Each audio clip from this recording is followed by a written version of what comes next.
Assalamualaikum and a very good day to all students that are taking this course, which is process instrumentation.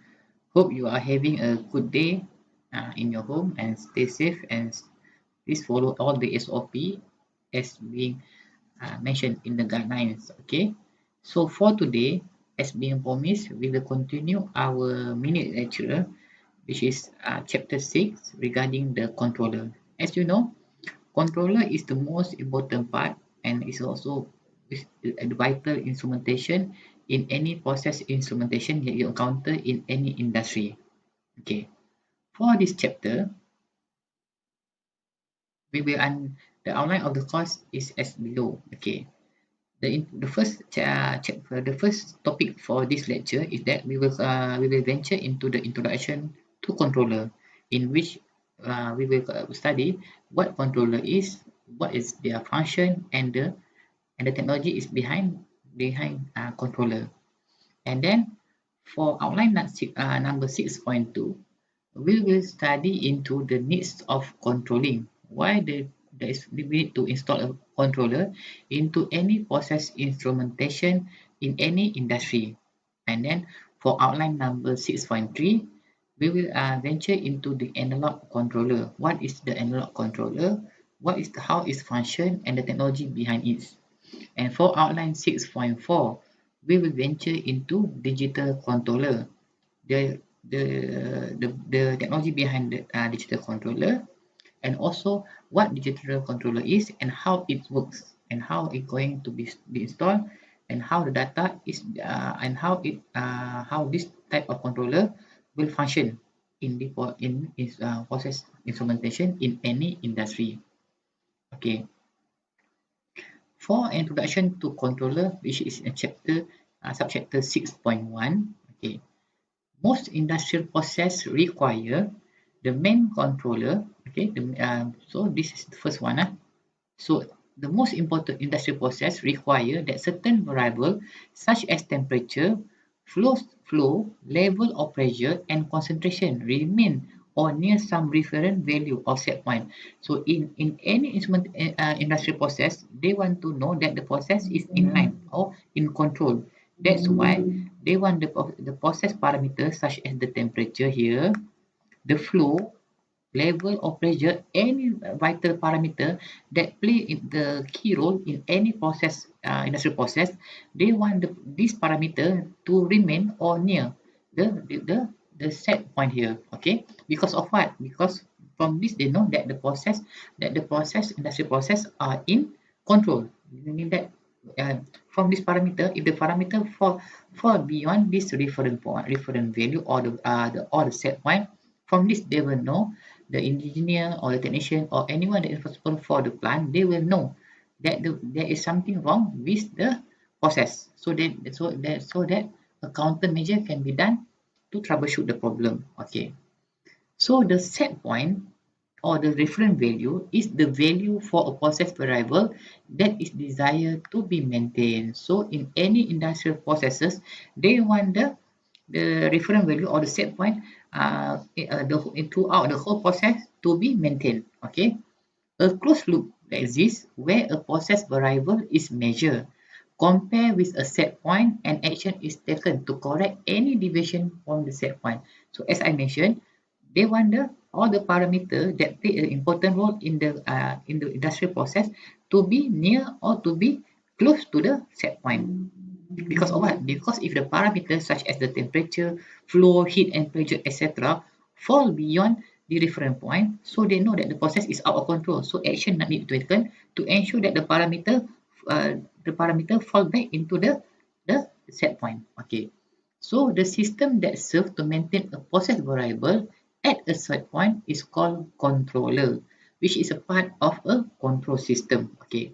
In automatic control system, controller perform the basic operation used by many systems, provide regulation or command to the process variable to the to be controlled. So the controller it will act as a system that command and then it's also regulate so that the process variable that you use are that you use in the industrial processes to be controlled and fall closely within the set point. Okay, So our goal using this type of feedback control is to determine the value or state of some physical quantity and often to maintain it at its value despite variation in the system or the environment. So there are actually two types of controller, namely used in any process instrumentation as a controller, which is the analog controller, and another one is the digital controller. So in this diagram here, you can see that how the operator, they will know whether the process is or whether the parameter is near the set point or reference point or not. Based on what? Based on the temperature gauge. From the temperature gauge here will give an indication of what is happening inside the process actually. So from this, the operator will know if the temperature fall above or below the set point, he will take the necessary action to control the the combustion process via setting of the valve hand valve here. Okay, so this is the function of controller.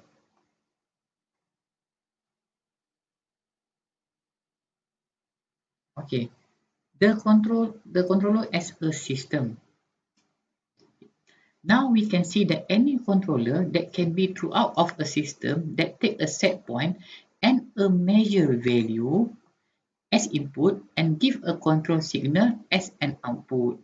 So as you know, the controller will take a set point and measure the value. In here, it will measure the value and then it will give a control signal as an output. Okay. So the controller need to convert two signal. So it need to convert two signal here. One is physical quantity such as temperature into one signal of another such as valve position. So the diagram here show how the controller function in which it will convert two signal here into one physical quantity into such as temperature.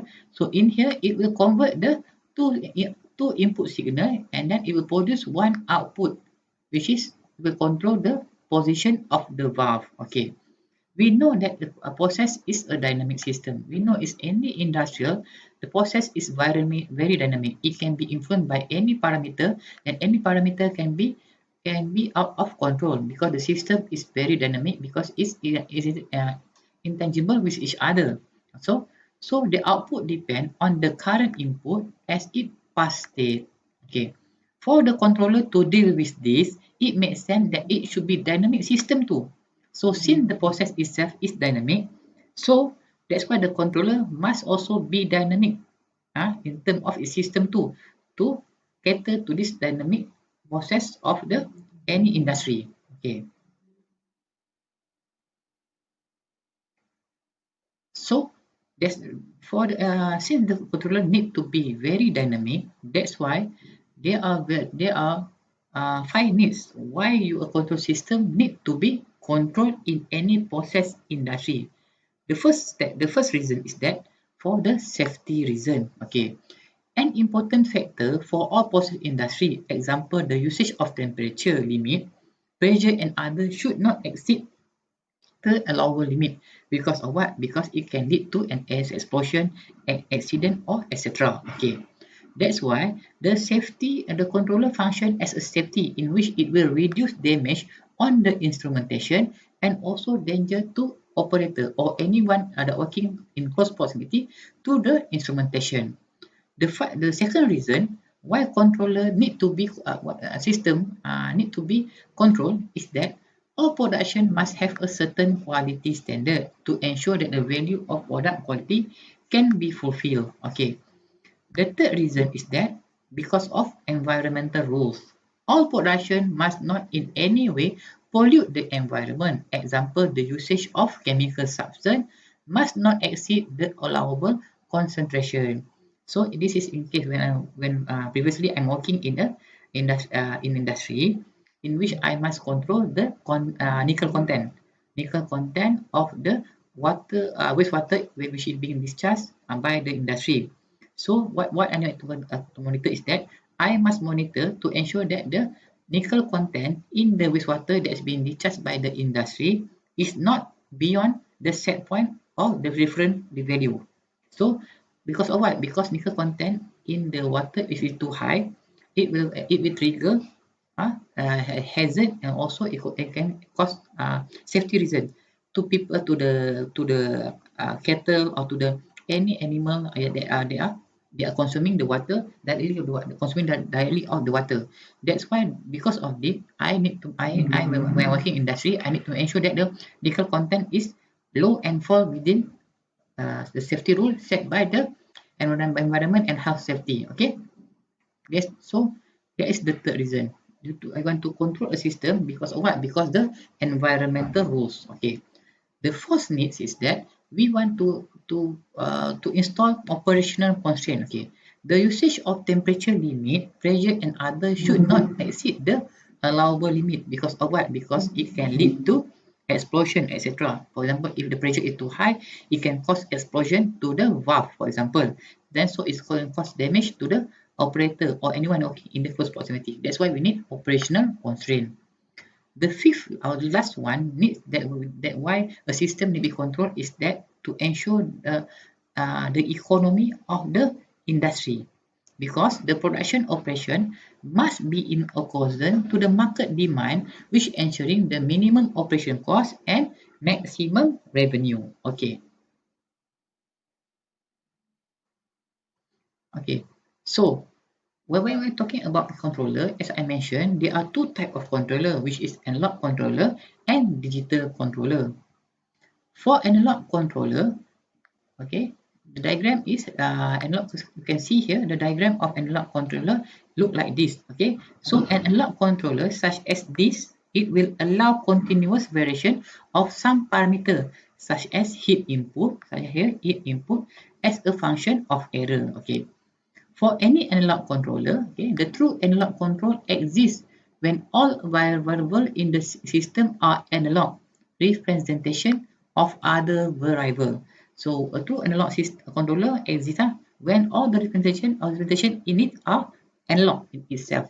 Okay, figure here show a process which is heater is used to control temperature in an oven. So the system here, analog system here, is being used to control the temperature of heater in an oven. Okay.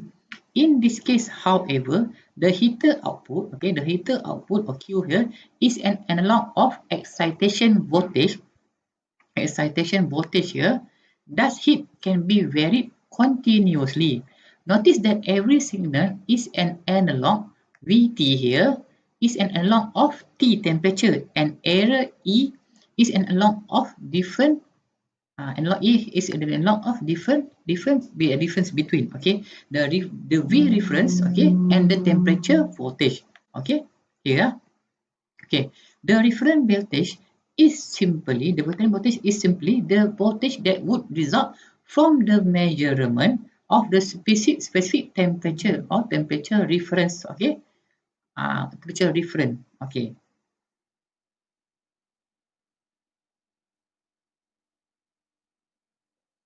Okay. Another type of control that I mentioned for you previously is that the digital controller. Okay. True digital controller provide the use of computer in a modern application, although in the past digital logic circuit were also used. There are two approaches of using computers for controller. Okay, modern process using a computer or PLC processor as the heart of the control system. So for any digital controller, the heart of the control system are the PLC or the computer itself. Okay, the system will be able to control analog loop, digital loop, and will have a function field bus input or output for communication with smart sensor. So for the digital controller, it will have a smart sensor which is able to control the analog loop and digital loop. At the same time, will have a foundation field bus input and output. Okay. All of these control functions may not be required in small process facilities, but large facilities, they are necessary. So the digital controller have played a very effective role in a large facility, such as petroleum refinery, etc. Yeah? Okay. The individual control loop are not independent in the process, but are interrelated.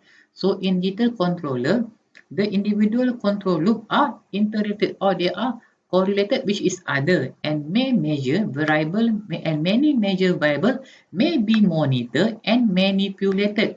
Variables control simultaneously. So digital controller is much more efficient to be used in a industrial process. Okay.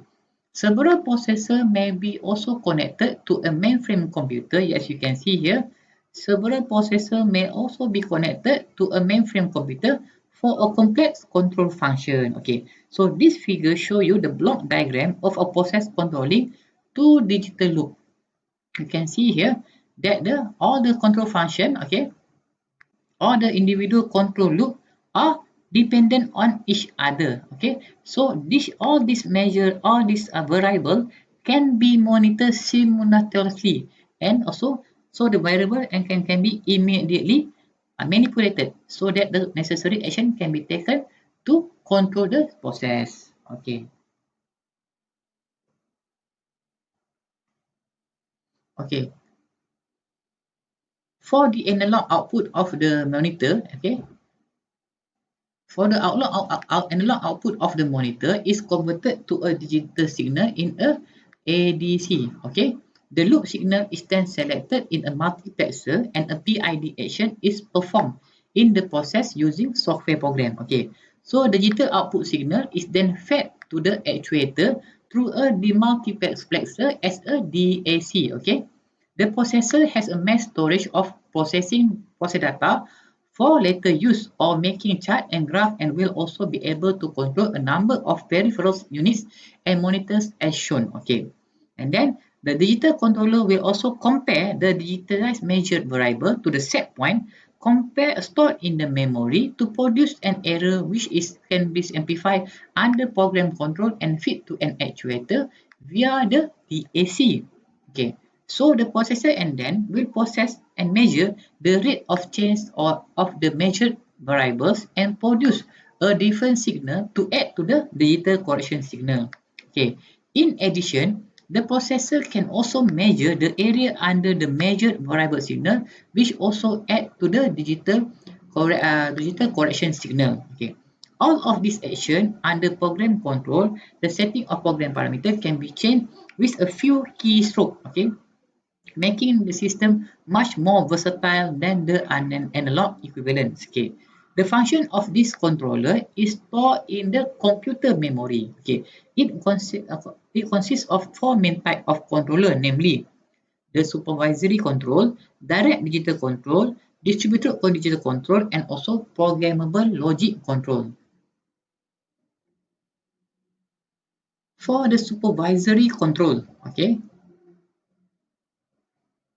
when a computer was first considered for application in control system, they did not have a good reliability. Okay, because of what? In early use, they are not so reliable. Okay, because of what? Because they suffer frequent failure and breakdown. Okay, the necessity for continuous operation of control system precluded the use of computer to perform the actual control operation. Okay, supervisory control emerged as intermediate step wherein the computer was used to monitor the operation of analog control loop and to determine the appropriate set point. Okay.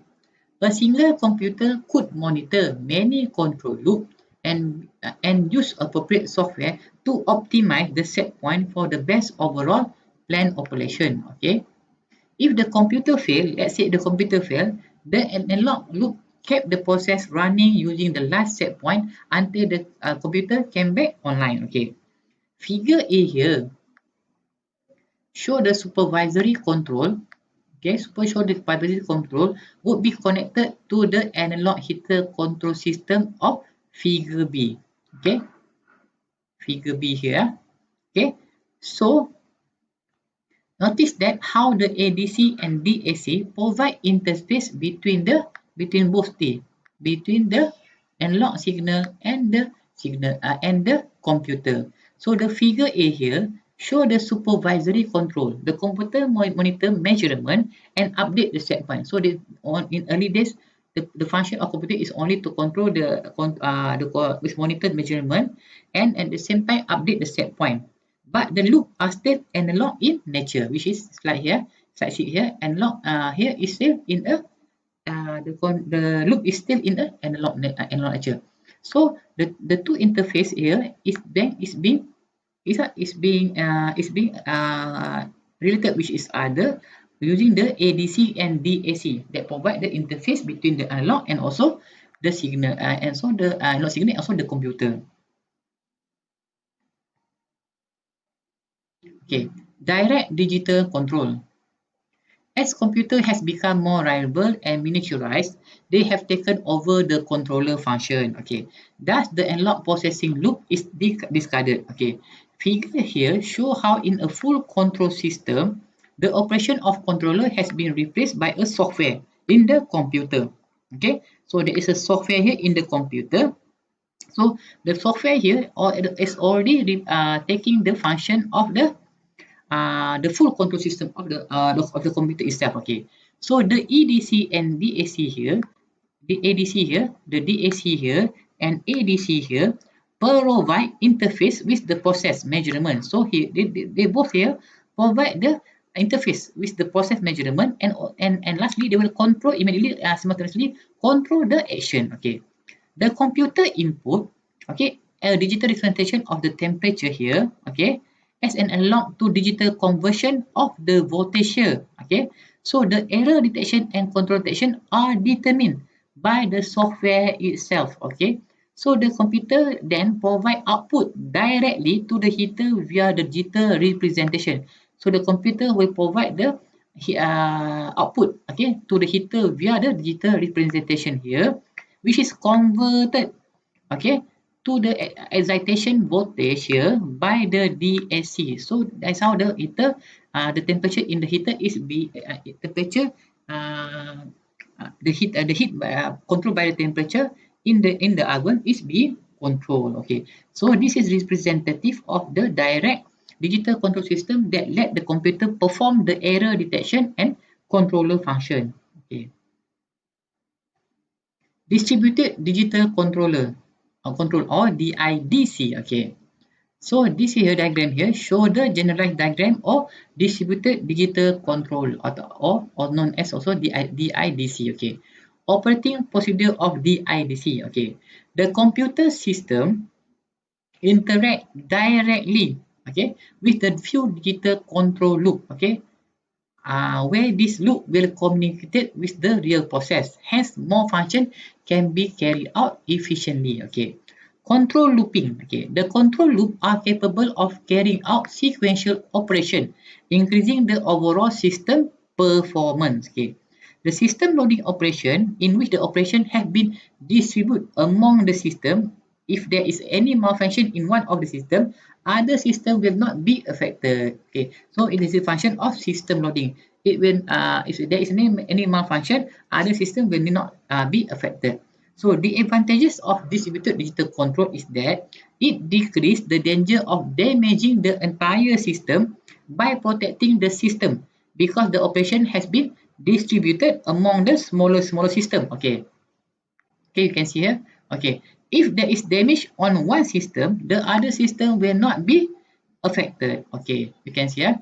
So the advantage of the backup computer is necessary for for the DIC or distributed digital control, backup computer is necessary to backup all the in case there is a malfunction. Okay. Programmable logic control or PLC. Okay, the programmable logic control is used for automatic control system. It is a microprocessor, okay, based controller that use programmable memory to store instruction,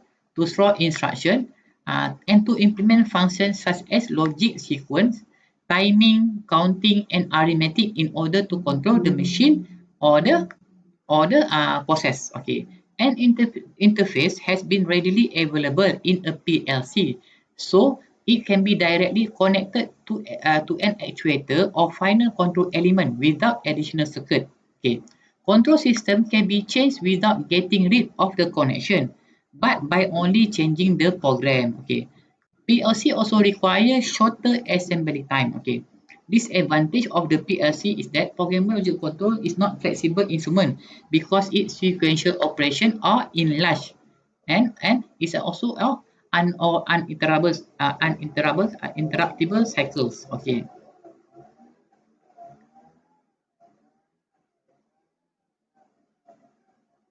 Okay. There are also other type of controller, which are some of them are also known as a smart sensor. Okay. Along with the dramatic advance in the computer technology, has come to an equally dramatic advance in the application of computer to control any system. Okay. One of the most remarkable development has been the integration of microprocessor-based controller computer directly into the sensor assembly. Okay. Using modern integrated circuit technology, the sensor signal conditioning, ADC, and computer controller are contained within the sensor housing itself. Okay. In one form, the unit also contains a DSC with a 4 to 20 milliampere output to be fed into the final control element. Okay. The set point is programmed by connecting other computer to the unit using a serial interface line. Okay. The most current technology, however, is to interface this smart sensor to a local network or field bus to be described next, which allow the sensor to be connected to other computer and to the final control element over a common digital serial line. Okay. Other type of controller is another type of controller is the network control system. Okay. When a plant uses DDC, it becomes possible to place computer-based controller directly at the site of the plant where the control is needed. Okay, this is done by using smart sensor or by placing the computer controller in a hermetically sealed instrument cases along the plant. Okay, in order to have coordinated control of the whole plant, all these DDC using units are placed on the local area network. You can see here how the DDC here are placed to on a local network, local area network or LAN. Okay, the LAN here commonly provide communication. Okay, as a serial stream of digital data over a variety of carrier such as such as wires and also fiber optic. The LAN also connect to computer exercising the master control of the plant operation, physical computer for accounting for this one. Okay, and also the production control and the engineering computer for monitoring and modifying the plant operation as needed. Okay, in control system, these LAN are referred to as a field bus. So here it also known as in a control in presentation as the field bus. Okay, figures here also show how this LAN or field bus connect the computer in a plant on how it connect the computer in a plant together. Okay, so the computer for the management section, the computer for the engineering department, and the computer for the financial department to take the necessary action. Okay, each of these process control computer operate, or you can see here, each of the process control computer operate on one or more DDC loop. Yeah, you can see here the DDC loop as shown in the figure. Okay, the field bus also can monitor the operation of any the plant process control loop, and those with the authorization can modify the control characteristics such as set point again in the computer here. Okay. Another type of controller is the programmable logic controller. Okay. Many manufacturing operations are on-off in nature. That is, conveyor or heater is either on or off, a valve is either open or closed, and so on. Okay. In the past, this type of discrete control function were often provided by a system of electrical relay wired according to a complex diagram into what was called a relay logic controller. Okay. In recent years, computer has also taken over the operation of such relay logic controller, such as programmable logic controller or PLC. Okay, even though original designed to control discrete state, which is on and off system, they are also used to implement the DDC. Okay, figure here show how the problem of figure 13 would be implemented using a programmable logic controller. Okay, so the figure here show a programmable logic controller is an outgrowth or an on and off type control environment. In this case, the heater here, okay, and cooler also are either on and off. Okay, note that thermal limit switches are used instead of sensor, okay, to indicate that temperature has risen above or fallen below the limit temperature. Okay, these are simply switches designed to open or close when the temperature reaches certain preset limit. Okay, so the figure B here show the on and off control system can either heat or cold or do neither. Okay, no variation of degree of thing is possible. Okay, so this is the end of the slide for this mini lectures, which is chapter 6, which is the controller. I hope you have or you can go through the videos. Thank you for your times for your time in watching this video. I also advise you to go through this video together with the lecture note that I will share with you. Hope you have a pleasant day and stay safe and stay strong, everyone. We must I also hope we can also pray together for this pandemic to go away so that we can get back to our routine life prior to this pandemic. Okay, hopefully you stay safe, everyone, and with your family, and have a pleasant day ahead. Okay, so also good luck for your final examinations. I believe you can score for this subject if you go through the video and then you can go to the slide. Everything is in the slide and also the video. Okay, to equip you to answer the final exam question. Best of luck everyone, and stay safe. Assalamualaikum dan salam sejahtera. Many thanks.